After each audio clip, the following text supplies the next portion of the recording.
نحمده ونصلي على رسوله الكريم اما بعد فاعوذ باللہ من الشیطان الرجیم بسم اللہ الرحمن الرحیم۔ محترم دوستو، ہم احکام سنت کے تعلق سے گفتگو کر رہے ہیں، آئیے اسی پر آگے گفتگو کرتے ہیں۔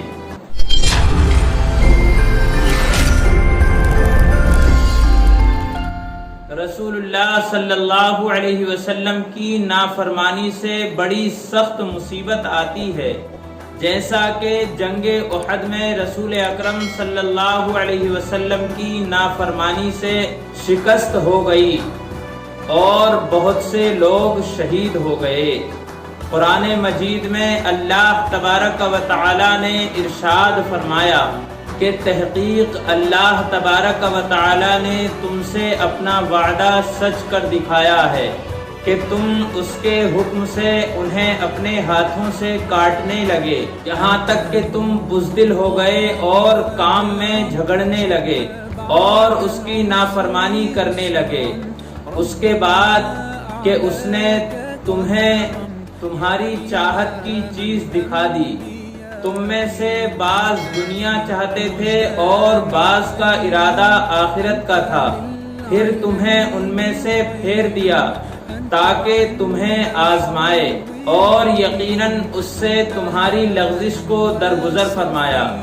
ایمان والوں پر اللہ بڑے فضل والا ہے، جبکہ تم چڑھے چلے جا رہے تھے اور کسی کی طرف توجہ نہیں کرتے تھے، اور اللہ کے رسول تمہیں تمہارے پیچھے سے آواز دے رہے تھے، بس تمہیں غم پر غم پہنچا تاکہ تم فوت شدہ چیز پر نہ غمگین ہو۔ اللہ تبارک و تعالی تمہارے عمل سے خبردار ہے۔ اس آیت کریمہ میں جنگ احد کی طرف اشارہ ہے کہ اللہ تبارک و تعالی نے مسلمانوں سے فتح یابی کا وعدہ کیا تھا، جو پورا کر کے دکھایا، لیکن بعض لوگوں نے اللہ کے رسول کی نافرمانی کی کہ آپ نے مورچے والوں سے کہا تھا کہ تم لوگ یہیں پر جمے رہنا، چاہے ہماری فتح ہو یا نہ ہو، لیکن فتح ہونے کے بعد مورچے والوں نے مورچہ چھوڑ دیا اور مال غنیمت کے لینے میں مشغول ہو گئے، جس کی وجہ سے مخالفین نے دوبارہ حملہ کر دیا اور شکست حاصل ہوئی، جس سے مسلمانوں کی فتح مندی کے بعد شکست ہو گئی۔ یہ سب کچھ رسول اللہ صلی اللہ علیہ وسلم کی نافرمانی سے ہوا۔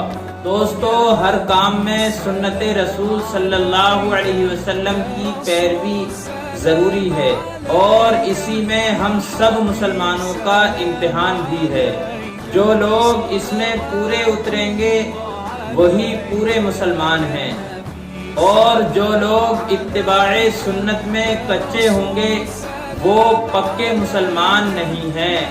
قرآن مجید میں اللہ تبارک و تعالی نے ارشاد فرمایا، جس قبلے پر تم پہلے سے تھے اسے ہم نے صرف اس لیے مقرر کیا تھا کہ ہم جان لیں کہ رسول کا سچا تابعدار کون ہے اور کون ہے جو اپنی ایڑیوں پر پھر جاتا ہے۔ گویا کام مشکل ہے، مگر جن کو اللہ نے ہدایت دی ہے ان کے لیے کوئی مشکل نہیں ہے۔ اللہ تمہارے ایمان ضائع نہ کرے گا، کیونکہ اللہ تبارک و تعالی تو لوگوں کے ساتھ شفقت اور مہربانی کرنے والا ہے۔ یعنی تحویل قبلہ امتحان کے لیے ہے، یعنی پہلے بیت المقدس کو قبلہ مقرر کر کے پھر بیت اللہ کی طرف متوجہ کرنا اسی لیے ہے تاکہ معلوم ہو جائے کہ رسول کا سچا تابعدار کون ہے۔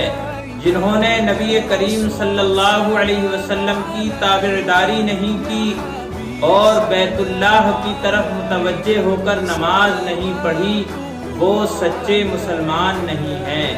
اللہ تبارک و تعالی سے دعا ہے پروردگار عالم اتباع رسول کرنے کی ہمیں توفیق عطا فرمائے، آمین۔ دوستو ویڈیو اچھی لگی ہو تو لائک کریں، شیئر کریں اور چینل کو سبسکرائب ضرور کریں اور بیل آئیکن کو پریس بھی ضرور کریں۔ السلام علیکم ورحمۃ اللہ وبرکاتہ۔